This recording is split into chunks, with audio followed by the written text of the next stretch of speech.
Հանուն Հոր եւ Որդվո եւ Օգնուին Սրբո Amen.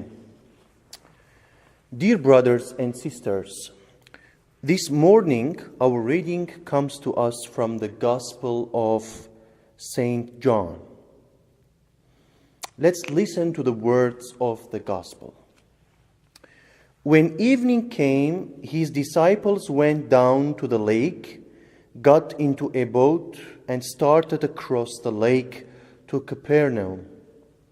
It was now dark, and Jesus had not yet come to them. The lake became rough because a strong wind was blowing.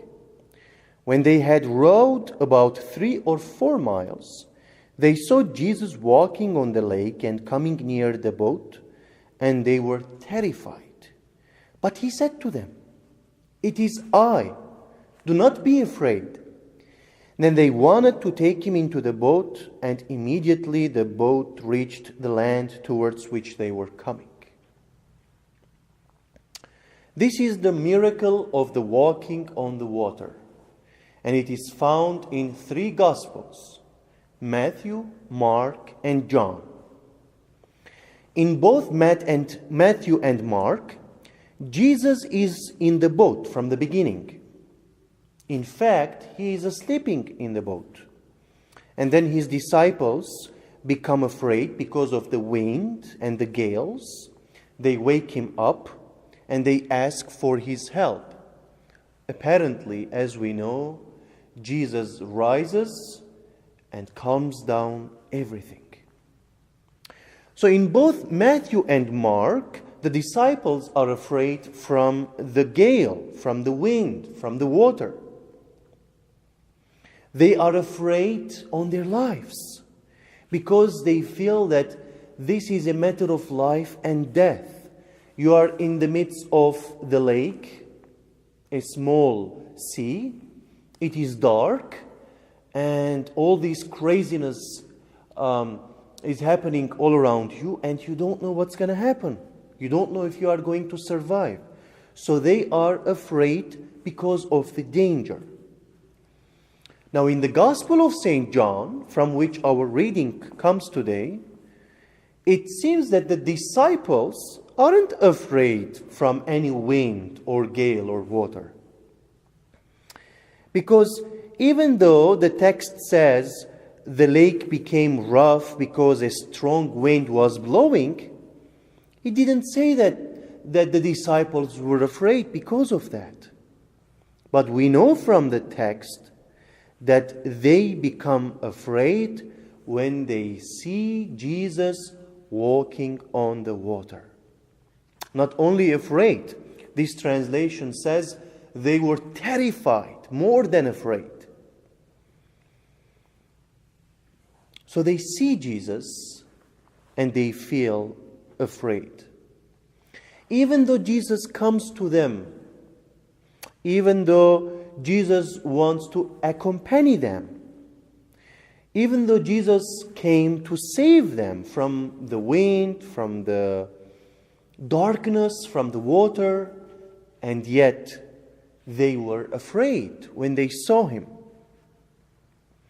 Why would someone be afraid if he sees Jesus, even though when Jesus is coming near to him? Do you know what does this remind me?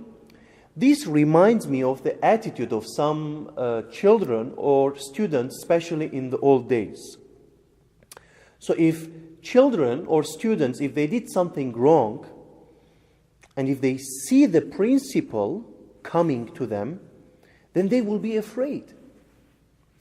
Or children in home, if they do something wrong, and if they see their father or mother coming to them, even though they know that their dad and mom, they love them, they do everything for them, they work for them, they feel afraid.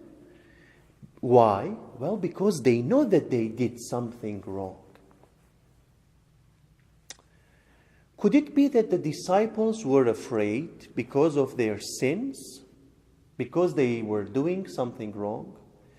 Because they acknowledged that the holiest of the holies was approaching them, the Son of God, And they had these sinful lives, sinful thoughts, sinful words.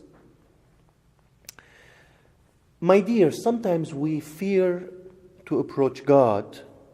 We fear to go deeper into our relationship with God through prayer, through church attendance, through coming and taking Holy Communion, through reading the Bible, through going deeper in our relationship with Jesus, because we fear that we are living in a sin. And that makes us fearful and trembling. We feel terrified like the disciples did. Our hearts know that when we are sinful and we meet God, that they will start to beat really fast. But do you know? The story doesn't end here.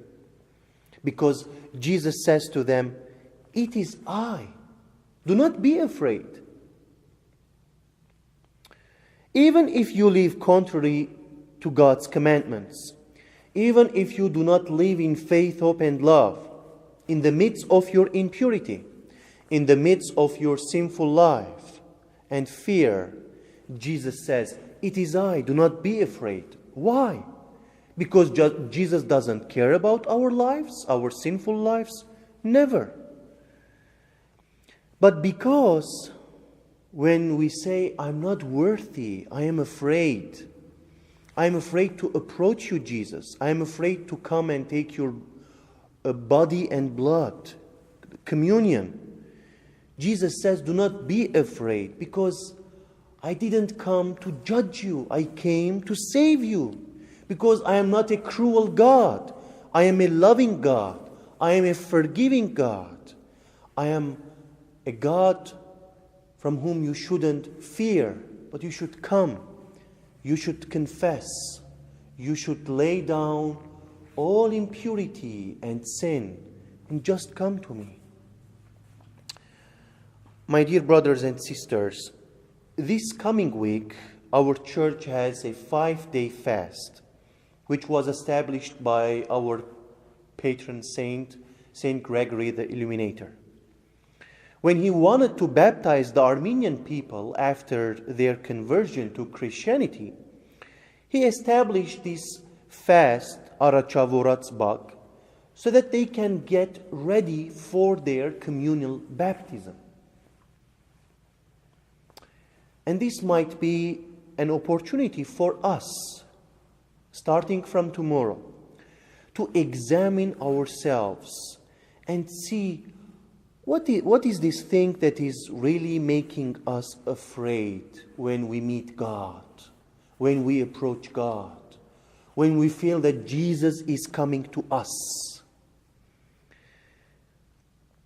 Let's consider what kind of sins are in our lives, what kinds of beliefs we hold that are contrary to God's will and commandments.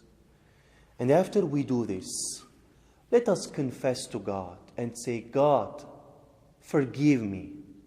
I am a sinner." And let's not forget that during this week, we will hear our Lord's voice that will say, "It is I. Do not be afraid." Amen.